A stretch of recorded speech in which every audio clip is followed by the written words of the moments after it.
2월 9일 늘 푸른 새벽 예배를 하나님 앞에 올려 드리겠습니다.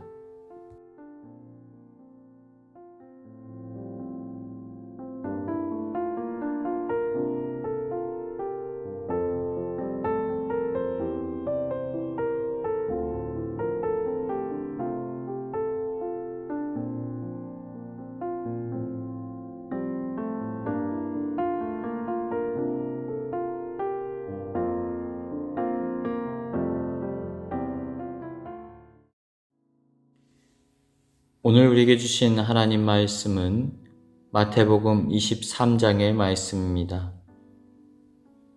오늘은 이 본문의 말씀을 중심으로 하나님 은혜 나누기를 원합니다. 이제 예수님께서는 예루살렘 성에 입성하십니다. 그리고 자신이 메시아로 오셨다는 사실을 모든 이들에게 알리십니다. 이제 예수님께서는 우리 인류를 구원하시기 위하여서 십자가의 사건만을 남겨두고 있으십니다. 공생의 사역을 얼마 남기지 않은 시점에서 이러한 일들이 일어나고 있습니다. 오늘 본문 1절부터 12절은 당시 유대 지도자들의 죄악된 모습들, 그러니까 특히 위선과 교만함의 모습들을 본받지 말 것에 관하여서 경고하고 있으십니다. 3절부터 7절 그러므로 무엇이든지 그들이 말하는 바는 행하고 지치되 그들이 하는 행위는 본받지 말라.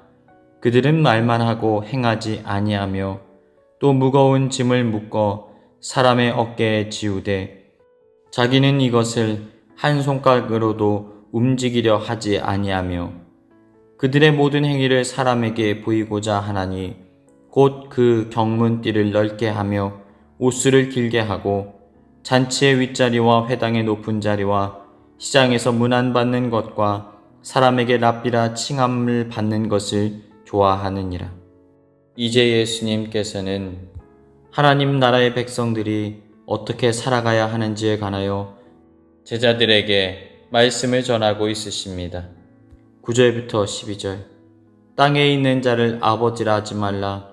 너희 아버지는 한 분이시니 곧 하늘에 계신 이시니라. 또한 지도자라 칭함을 받지 말라. 너희의 지도자는 한 분이시니 곧 그리스도시니라. 너희 중에 큰 자는 너희를 섬기는 자가 되어야 하리라. 누구든지 자기를 높이는 자는 낮아지고 누구든지 자기를 낮추는 자는 높아지리라. 사랑하는 여러분, 오직 하나님 앞에 겸손하고 낮아진 심령으로 오늘을 살아가십시오. 하나님만을 높이고 자신을 겸손히 낮추십시오. 그리함으로 주님의 성품과 모습을 닮은 복된 인생 살아가시길 주님의 이름으로 축복합니다.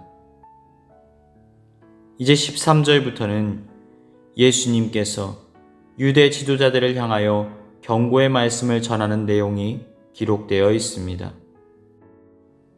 화 있을진저라고 시작되어지는 7가지의 구절을 담고 있는데 크게 4가지로 그들의 죄를 분류할 수 있습니다. 첫 번째로 예수님께서는 이들이 성경에 기록된 말씀 전체를 하나님의 말씀으로 인정하고 받아들이는 것이 아니라 자신의 마음대로 왜곡해서 해석하고 장로들의 전통을 하나님의 말씀과 동일시하고 있는 잘못된 태도들을 꾸짖으십니다. 사랑하는 여러분, 우리 하나님의 말씀은 살았고 운동력이 있어 좌우 날선검보다도 예리하여 혼과 영과 및 관절과 골수를 찔러 쪼개는 은혜의 말씀입니다. 말씀이 곧 하나님이십니다. 그래서 우리는 말씀을 가까이 하고 그 말씀의 뜻대로 살아가기 위해 노력해야 됩니다. 사랑하는 여러분, 말씀을 사모하십시오. 말씀대로 살아가십시오. 말씀대로 순종하십시오. 그것이 바로 주님께서 원하시는 뜻임을 기억하시길 축복합니다.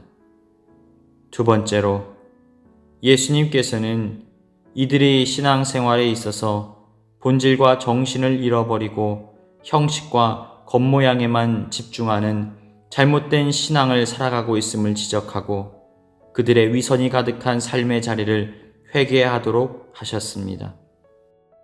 우리도 간혹 이러한 문제에 직면할 때가 있습니다. 형식과 겉모양을 집중하다 보니까 본질과 정신을 잃어버리고 망각할 때가 있는 것입니다. 그렇다면 우리의 신앙의 본질, 주님께서 원하시는 말씀의 본질은 과연 무엇일까요? 먼저 하나님을 사랑하고 또한 이웃을 사랑하는 것이 바로 주님께서 주신 근본적인 본질이 되어지는 것입니다. 이러한 사랑의 가르침에 어긋나는 삶의 자리들이 있다면 이제는 내려놓고 온유와 사랑을 흘려보내는 복된 인생 되시길 주님의 이름으로 축복합니다. 그러나 이러한 사랑은 방임을 의미하는 것이 아닙니다. 때로는 그 사람을 사랑하기에 절제해야 되고 그 사람을 사랑하기에 하나님의 말씀을 바르게 전할 수 있어야 됩니다. 잘못된 길에서 벗어나도록 우리가 도와야 합니다. 그러한 영적인 분별력과 함께 본질을 기억하는 복된 삶을 살아가시길 주님의 이름으로 축복합니다. 세 번째로, 이들은 겸손함과 사랑이 없는 권위주의에 빠져 있었습니다. 이러한 모습을 주님께서는 꾸짖고 계십니다. 사랑하는 여러분, 때때로 우리는 사람들과의 관계 속에서 권위적인 존재가 되기를 원할 때가 있습니다.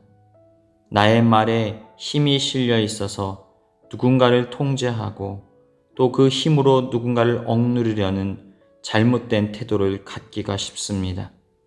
그러나 주님께서는 겸손하고 온유하고 낮아진 모습으로 이 땅에 오셨음을 기억하십시오. 우리의 삶의 자리에 권위주의적인 문제가 있다면 이제는 겸손하신 예수님을 닮아가시길 주님의 이름으로 축복합니다. 네 번째로, 이들은 자신들의 유익을 위해서라면 수단과 방법을 가리지 않습니다.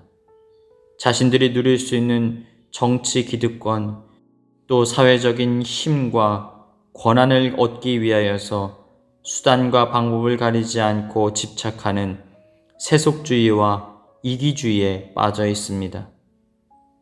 이것을 위해서라면 악한 계략을 꾸미고 폭력을 사용하는 것을 어려워하지 않습니다. 결국 이들은 수단과 방법을 가리지 않고 육신의 정욕과 안목의 정욕과 이생의 자랑을 쫓아 살아가고 있었던 것입니다. 결국 이들은 이러한 생각 속에서 메시아로 오신 하나님의 아들 예수 그리스도의 복음을 거부합니다. 그리고 심지어 그를 십자가에 못 박아 죽게 만드는 비참한 일이 발생하고 말았던 것입니다. 결국 예수님께서는 이러한 사실을 아시고 예루살렘을 향하여 탄식하시며 이렇게 말씀하십니다. 37절부터 39절. 예루살렘아 예루살렘아 선지자들을 죽이고 내게 파송된 자들을 돌로 치는 자여, 암탉이 그 새끼를 날개 아래에 모음같이 내가 내 자녀를 모으려 한 일이 몇 번이더냐. 그러나 너희가 원하지 아니하였도다. 보라, 너희 집이 황폐하여 버려진 바 되리라. 내가 너희에게 이르노니 이제부터 너희는 찬송하리로다. 주의 이름으로 오시는 이여 할 때까지 나를 보지 못하리라 하시니라. 사랑하는 여러분, 우리의 신앙의 자리, 삶의 자리를 가만히 진단해 보십시오. 예수님의 경책의 말씀이 과연 우리의 삶과 무관하다고 말할 수 있겠습니까? 혹시 우리는 예수님을 따른다 하면서도 유대 지도자들이 가지고 있었던 잘못된 삶의 자리, 신앙의 자리가 있지는 않습니까? 거창하지는 않지만 그들만큼은 아니지만 그러한 모습과 생각이 조금이라도 우리의 삶의 찌꺼기처럼 자리하고 있지는 않습니까? 사랑하는 여러분, 이제는 우리의 삶을 십자가 앞에서 진단하여 보십시오. 하늘 보좌를 버리고 낮고 천한 인간의 모습으로 이 땅에 오셔서 우리를 구원하기 위하여 자신의 물과 피를 다 쏟으셨던 겸손하고 온유하신 예수님을 본받아 복된 인생, 주님을 닮은 인생, 주님의 나라를 살아가는 하나님의 자녀로서의 삶을 이 땅 가운데 살아나가시길 주님의 이름으로 축복합니다. 이 시간 교회에 주신 공동의 기도 제목을 가지고 다 같이 기도하시겠습니다. 첫 번째로 환경과 상황으로 인하여 요동하는 인생이 아니라 하나님 앞에서 자신의 정체성을 발견하는 인생들이 되게 하여 주옵소서. 문제와 위기의 상황 속에서도 우리와 동행하시는 은혜의 하나님과 날마다 동행하는 복된 인생 되게 하여 주옵소서. 2022년 늘 푸른 교회가 성령에 충만한 교회, 은혜가 충만한 교회 되게 하여 주시옵소서. 이 시간 다 같이 기도하시겠습니다.